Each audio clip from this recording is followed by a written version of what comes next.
In part one, we followed the heartbreaking story of Arthur Blackwood, a powerful real estate tycoon devastated by the tragic death of his young daughter Lily. But everything changed the night a mysterious little girl named Annie showed up on his doorstep in the middle of a storm. She didn't just look like Lily, she remembered things only Lily would know. The way she smiled, the way she spoke, even the secret hiding places only Arthur and his daughter had shared. A DNA test revealed the unthinkable. Annie is Lily. Somehow she had been taken, her identity stolen, and now she had come back.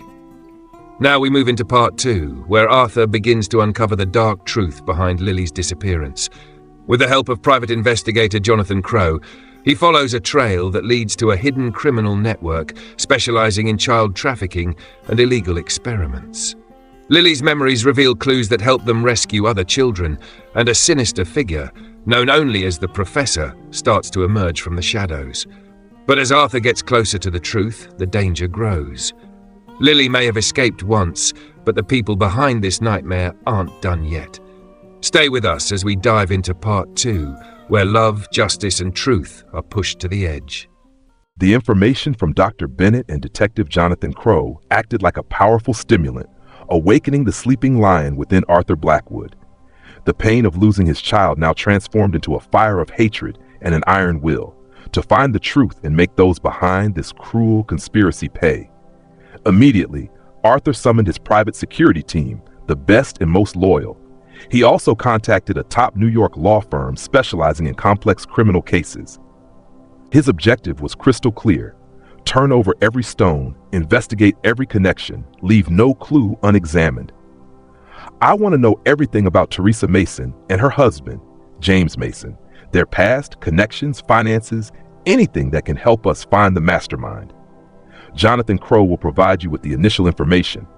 Arthur commanded his team during an emergency meeting in the study, his voice cold and authoritative. He also ordered the security team to increase protection at Blackwood Manor to the maximum level. If someone had orchestrated such a sophisticated swap, they wouldn't hesitate to act again to silence loose ends, especially knowing Lily had returned. His daughter's safety was now the top priority. Meanwhile, Annie, or rather Lily, was gradually recovering from her fever. Under the devoted care of Mrs. Higgins, Mr. Thompson, and Dr. Bennett, she had regained her usual liveliness. But the horrific experiences she had endured at the Masons' house, along with this strange return, still weighed on her psychologically. Arthur spent more time with Lily. He patiently listened to her fragmented stories about the Mason house, about other children who occasionally appeared then disappeared, about the secret phone calls Mr. Mason often made at night. Gradually, the pieces of Lily's memory began to emerge more clearly. Mr. Mason used to call us special goods, Daddy. He said we would bring a lot of money. A strange man sometimes came to see Mr. Mason. He wore glasses and spoke very softly. Lily recounted one afternoon while they were building a sandcastle together in the playroom. The man with glasses, do you remember what he looked like, Lily? Arthur asked, trying to hide his tension. Lily frowned and thought. He had a small scar near his left eye, and he always carried a black leather briefcase. These details, though minor, were carefully noted by Arthur and immediately relayed to Jonathan Crowe. Every piece of information could be a crucial link in solving the case. Jonathan Crowe and his team worked tirelessly. They discovered that Teresa Mason, after quitting her hospital job, had received a large sum of money from an unknown source into her bank account. James Mason had a long criminal record involving fraud and document forgery. Their network also seemed to involve a few other doctors and medical staff who had worked at the hospital where Lily was born and had died. We're dealing with an organization larger than we thought, Arthur. This isn't just the work of a few individuals. It looks like a ring specializing in kidnapping newborns or arranging disappearances to supply them for shady purposes, possibly organ trafficking, or providing them to wealthy, infertile couples wanting to adopt discreetly or even for illegal research purposes. Jonathan reported. Jonathan's words sent a shiver down Arthur's spine. The thought that Lily, his little daughter, had been in the hands of such criminals filled him with uncontainable rage. One evening, as Arthur was reading a story to Lily, she suddenly stopped, looking at him with serious eyes. "Daddy, at the Mason's house, there's a secret room in the basement. I was never allowed in there, but I heard children crying from inside it at night." This information struck Arthur like a thunderbolt. A secret room? Children crying? That meant the Masons weren't just holding Lily. There could be many other children, and they might still be there. "Lily, can you remember the Masons' address? Or anything you remember about that house? About the way to get there?" Arthur asked, trying to keep his voice calm. Lily closed her eyes, trying to remember. "It's near a big lake. There's a big tree struck by lightning in the front yard. And there's a sign shaped like a bear with a broken ear at the start of the road." Arthur immediately called Jonathan Crow, providing the details Lily had just recounted. "Jonathan, we have to find that house immediately. There might still be other children in danger." The search for the Masons' mysterious house became the top priority. Time was running out. Every passing moment could be a threat to innocent children. Arthur Blackwood knew that his fight was not just for justice for Lily, but also to save other little souls from the clutches of a ruthless criminal organization. The details Lily provided, though vague, were the crucial missing pieces for Jonathan Crow and his team. Big lake, tree struck by lightning, sign shaped like a bear with a broken ear. These were not overly common identifying features. Using satellite search tools, old real estate records, and a network of local informants, Jonathan's team began to narrow down suspicious areas in states the Masons had frequented. Arthur Blackwood was on pins and needles. With each passing hour, his anxiety for the children who might still be in prison grew.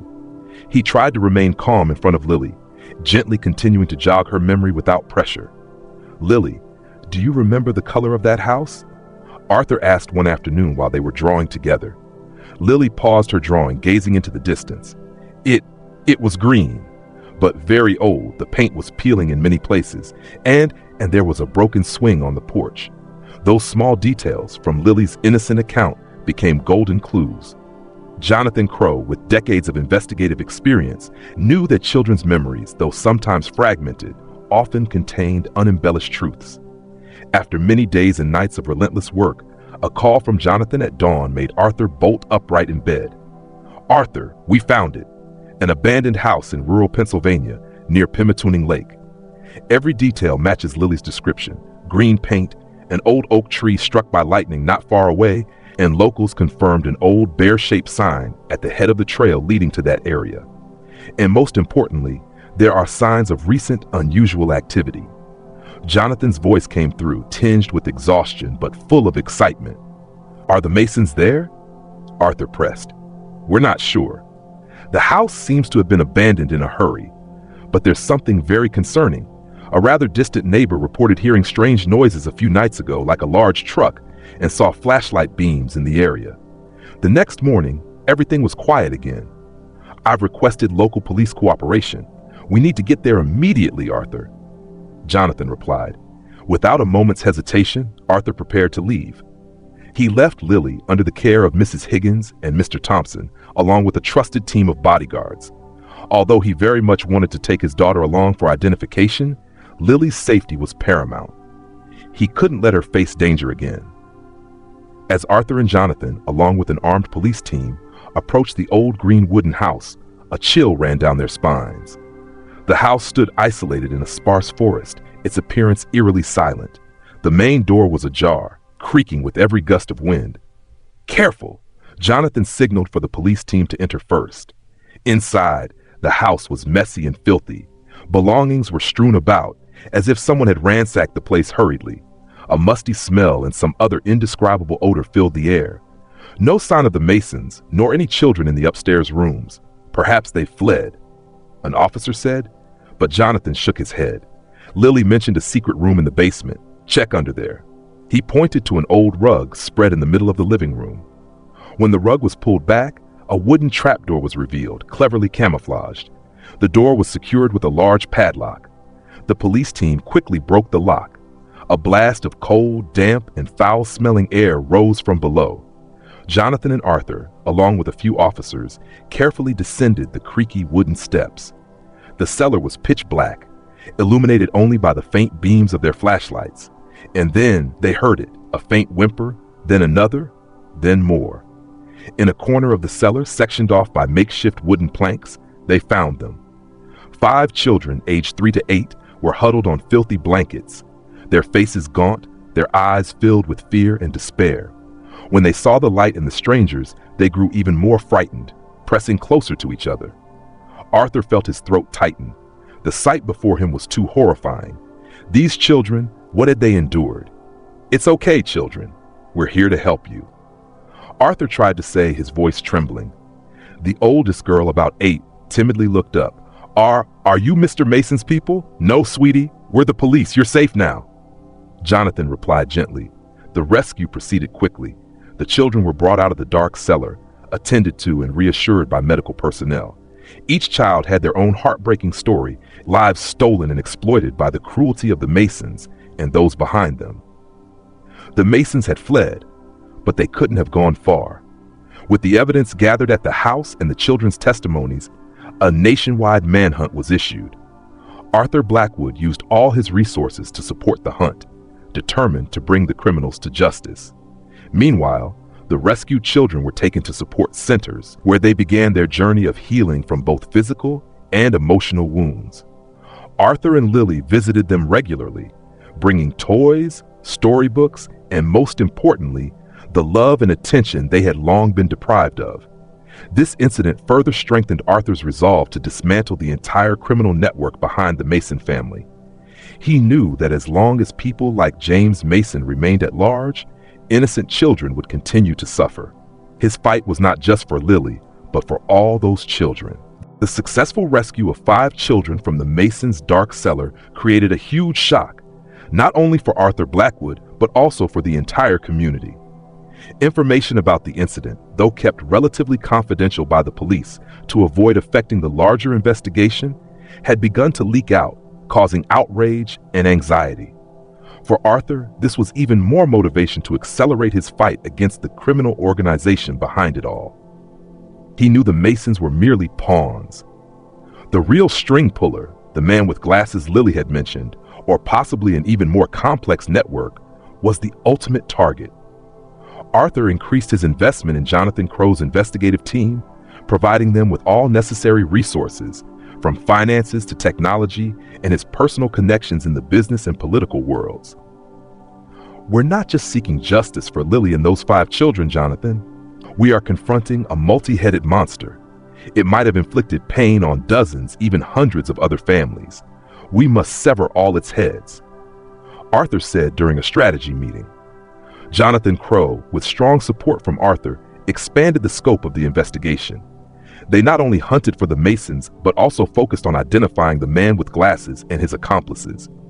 Clues from shady financial transactions, witness testimonies including former neighbors of the Masons, and a few retired medical staff from the hospital where Lily had died, began to be pieced together. Lily, after the initial shock of recalling details about the Masons' house, grew stronger. She felt a responsibility to help the other children.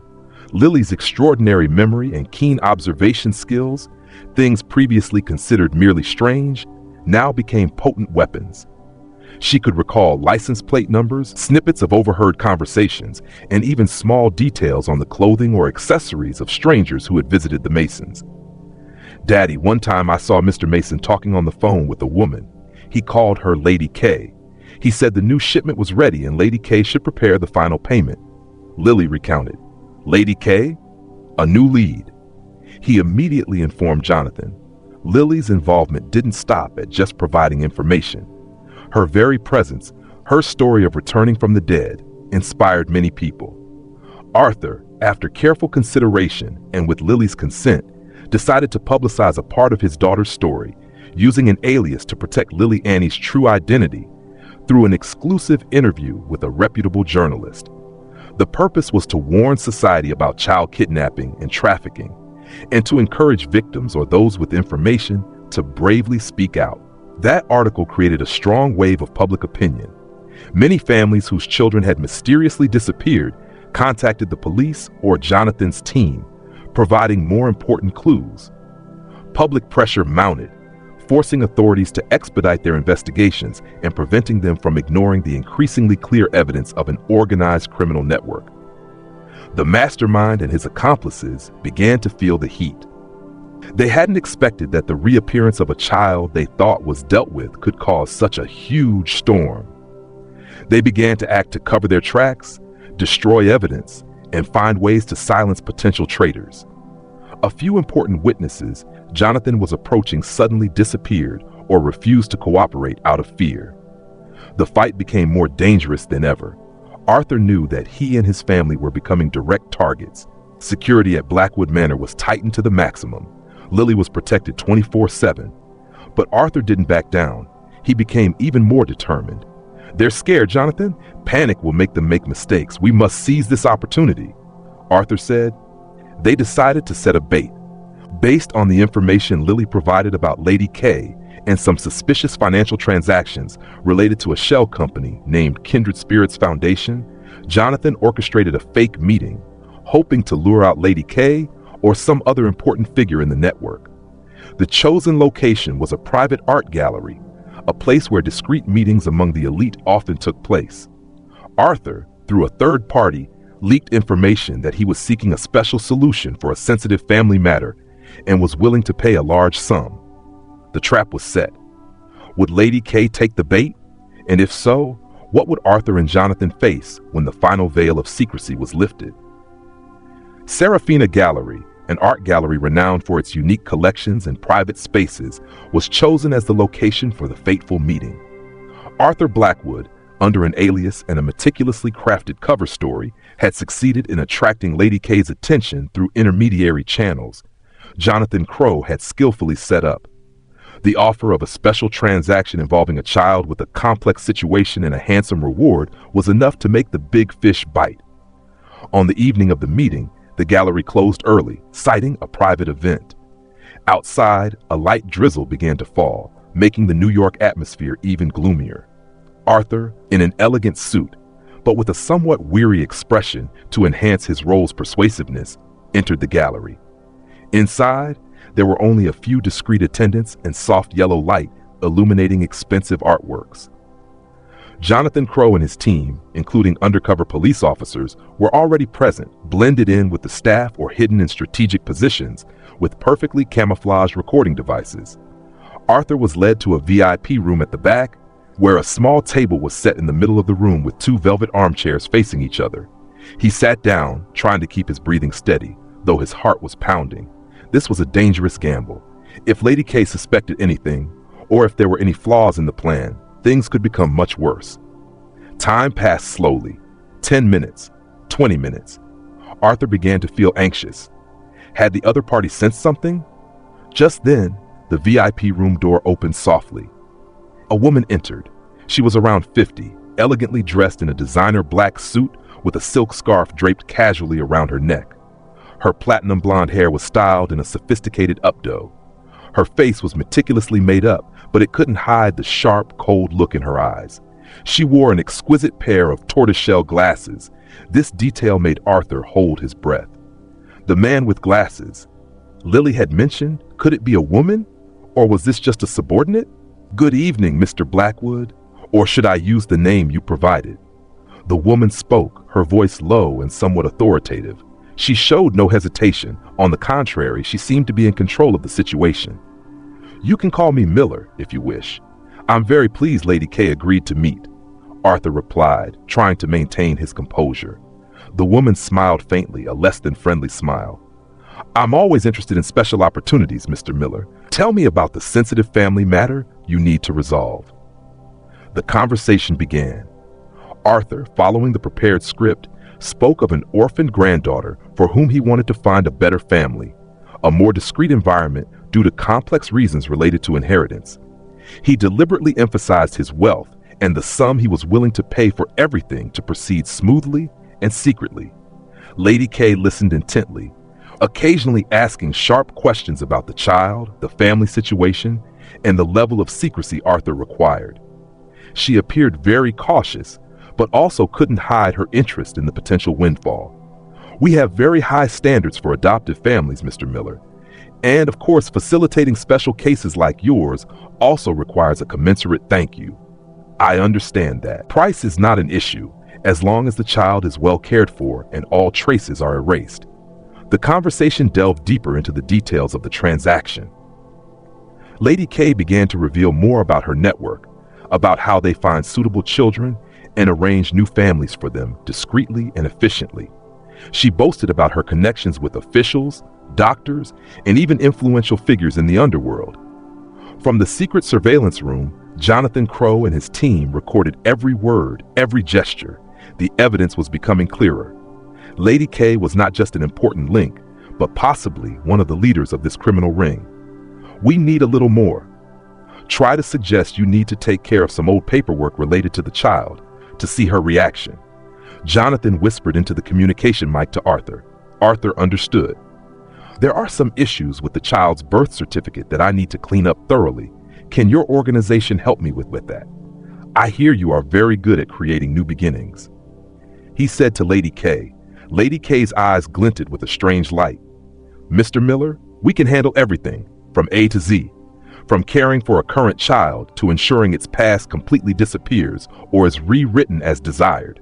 We have top experts in that field, including people who have worked in the most prestigious hospitals. She paused, then added with a knowing smile. Even if there are cases of premature birth or unexpected complications, we have ways to make everything seem reasonable. That statement struck Arthur like a thunderbolt. Unexpected complications? Was she referring to Lily's case, to her being swapped right after birth? At that moment, Jonathan Crowe signaled. They had enough evidence. Madam K, I think our conversation ends here, and perhaps you will have a lot to explain to the New York Police Department, Arthur said, his voice suddenly cold and steely, the feigned wariness gone. The VIP room door burst open. Jonathan Crowe and police officers stormed in. Lady K was stunned, her expression shifting from surprise to fear, then rage. You dare to set me up, she screamed, trying to struggle but was quickly subdued. You are under arrest on suspicion of leading a kidnapping, child trafficking, and document forgery ring. You have the right to remain silent. Jonathan Crowe declared, his voice devoid of emotion. The trap had sprung. One of the crucial links in the criminal organization had been caught. But Arthur knew this was not yet the end. The real man with glasses, the mastermind behind it all, was still at large, and the fight to bring him to light would be much tougher. The arrest of Lady K, identified as Catherine Petrova, sent a huge shockwave through high society and dealt a strong blow to the criminal organization. However, Catherine Petrova was an old fox. Despite facing irrefutable evidence from the meeting with Arthur and documents seized in subsequent searches, she remained silent, refusing to cooperate with the police. She won't easily give up her superiors, Arthur. Catherine Petrova is too accustomed to using power and connections to evade justice. We need stronger leverage, Jonathan Crowe said during a meeting with Arthur and the legal team. Arthur Blackwood was not discouraged. He knew that to bring down a criminal network that had existed and operated sophisticatedly for many years required patience and strategic steps. With Catherine's fall, many smaller links in the chain began to panic, trying to flee or cooperate for leniency. Information from these individuals, though fragmented, helped Jonathan and his team to better outline the scale and structure of the organization, especially the role of the man with glasses Lily had described. Lily, during these days, became an incredibly important witness despite her young age. With the help of child psychologists, she was able to recount her memories more coherently. She drew the face of the man with glasses, described the car he often used, and even remembered a few numbers from the license plate. These details, though seemingly trivial, were precious clues that helped the police narrow the net. He often came to see Mr. Mason at night. I overheard Mr. Mason call him Professor, and he talked about special experiments and children with potential, Lily recounted. Professor? Arthur and Jonathan looked at each other. This name, combined with information about infant kidnappings at the hospital and shady research, began to reveal a truth even more horrifying than simple child trafficking. It seemed this organization wasn't just aiming for profit, but also had depraved scientific objectives. The investigation focused on doctors and researchers who had worked at the hospital where Lily was born, especially those connected to genetic or child development research projects around that time. And then, A name began to emerge from old dusty files.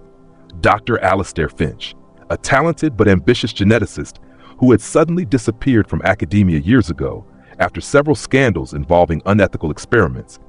Alastair Finch's appearance in old photographs perfectly matched Lily's description of the man with glasses, including the small scar near his left eye.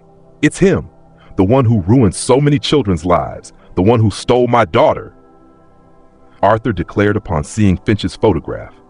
Tracking down Alastair Finch became the top priority. He seemed to have erased all traces, living under multiple false identities and constantly moving. But Jonathan Crowe, with the help of international intelligence agencies Arthur had mobilized, finally tracked down Finch's hideout, a secret laboratory disguised as a secluded farmhouse in the Appalachian Mountains. The raid on Alastair Finch's laboratory took place on a stormy night, similar to the night Annie, Lily, had appeared at Arthur's doorstep. This time, Arthur couldn't sit still. He joined Jonathan and an elite tactical team in the raid. What they found inside was even more horrific than they had imagined. It wasn't just a laboratory, but a small-scale child detention and research facility. They rescued 3 more children, all of whom had special genetic traits Finch was monitoring. And in Finch's office, they found countless documents, medical records, and video footage of the experiments, irrefutable evidence of his crimes and the entire network. Alastair Finch, the professor, the man with glasses, was arrested on the spot as he was trying to destroy the last pieces of evidence. His face no longer held an intellectual or authoritative air, only panic and hatred when he saw Arthur Blackwood. "You'll never understand what I was trying to achieve, Blackwood. This is science! This is the future!" Finch roared as he was handcuffed. "This is a crime, Finch, and you will pay for every child you've harmed." Arthur replied, his voice cold but carrying the pain of countless families. With the downfall of Catherine Petrova and Alastair Finch, along with the Mason couple being arrested in another state after days on the run, the entire criminal network was dismantled. The final battle was over. After the raid on Dr. Alastair Finch's secret laboratory and the arrests of Catherine Petrova and the Mason couple, a dark veil that had covered many families was truly lifted. The expanded investigation exposed the entire sophisticated criminal network, an organization that not only engaged in child trafficking, but also conducted inhumane experiments under the guise of scientific research. The trials followed one after another, drawing significant public attention. Alastair Finch, with irrefutable evidence of masterminding kidnappings, unlawful confinement, and experiments on children, received the highest sentence, life imprisonment without parole. Catherine Petrova, despite her attempts to deny guilt, could not escape legal punishment, receiving a sentence of many years in prison for her role as an accomplice and organizer. The Mason couple, who directly imprisoned and abused the children, also paid dearly for their crimes. For Arthur Blackwood, witnessing the culprits being convicted brought a certain relief, but it could not completely erase the pain and indignation. More important to him now was the future of Lily and the other rescued children. He established Lily's Light Foundation, a nonprofit organization aimed at providing financial, legal, and psychological support to victims of child trafficking and other forms of abuse. The foundation also funded research on psychological trauma in children and programs to help them reintegrate into the community. The children rescued from the Mason's house and Finch's laboratory, after receiving initial medical and psychological care, began a new journey. Some were fortunate enough to be reunited with their biological families who had desperately searched for them. Others, with no remaining relatives or whose families were unable to care for them, were placed in special adoption programs, closely monitored by reputable organizations. Arthur and Lily frequently visited them, bringing smiles, encouragement, and belief in a better future. Lily, or Annie as she still preferred to be called by the name that accompanied her through difficult times, gradually reintegrated into a normal life. The nightmares about the Masons and Professor Finch lessened, replaced by beautiful dreams of adventures with her father, of afternoons playing in the sunlit garden. With the help of psychotherapists and Arthur's boundless love, along with the care of Mrs. Higgins and Mr. Thompson, Lily reclaimed her stolen childhood. She still kept the old stuffed rabbit, a memento of the past, But it was no longer the only thing that brought her comfort. The bond between Arthur and Lily grew ever stronger. Together, they learned to heal their emotional wounds. Together, they rebuilt beautiful memories. Arthur was no longer the cold real estate tycoon who only knew work. He learned to listen, to share, and most importantly, learned to be a father again, more completely. He spent more time with Lily, reading books with her, playing chess, strolling in the park, simple things he had often missed before due to being too busy. Jonathan Crowe, after excellently completing his mission, received respect and gratitude from Arthur and the community. He continued his work as a private investigator, but now he dedicated more time to cases involving children as a way to contribute to society. And so, from the ashes of pain and deceit, a family was reborn, a new sprout was sown. The journey of Arthur Blackwood and his little daughter was a testament to the extraordinary power of fatherly love, the courage to face adversity, and an unyielding belief in justice. Because even in the darkest nights, there are always guiding stars, and there is always a way back home.